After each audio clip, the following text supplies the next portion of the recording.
अलैका या रसूल अल्लाह वाला आलिका व सहाबिका या हबीब अल्लाह वस्सलातु वस्सलामु अलैका या नूर अल्लाह वाला आलिका व सहाबिका या रहमतल लिल आलमीन। तमाम एहलियान इलाका मुसलमानों से ऐलान किया जाता है, कल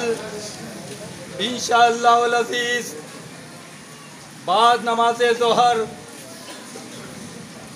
गौसिया ग्राउंड गौसिया रोड पर पीर तरीक़त रहबर शरीयत फ़ख्रुल सादात फ़ख्रुल मशाइख़ हज़रत पीर सैयद मोहम्मद बाकर अली शाह साहब कादरी चिश्ती रहमतुल्लाहि ताला अलैह के नमाज़ जनाज़ा अदा की जाएगी। आप हज़रात से ये गुजारिश की जाती है कि जहाँ जहाँ आप लोग रहते हैं वहाँ वहाँ के मसाजिदों में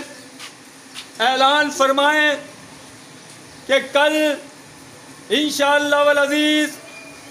बाद नमाज ज़ोहर गौसिया ग्राउंड गौसिया मस्जिद गौसिया ग्राउंड गौसिया रोड में पीर तरीक़त रहबर शरीयत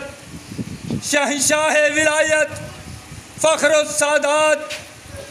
हज़रत पीर सैयद मोहम्मद बाकर अली शाह साहब कादरी चिश्ती रहमतुल्लाहि ताला अलैह का नमाज जनाज़ा अदा की जाएगी। तमाम मुसलमान भरपूर तरीके से शिरकत फरमा कर औलाद रसूल को शान और शौकत के साथ अलविदा करें और तमाम मसाजिदों में ऐलान फरमाएं और सवाब दारैन हासिल करें। वाखिर दावाना अनिल हम्दुलिल्लाहि रब्बिल आलमीन।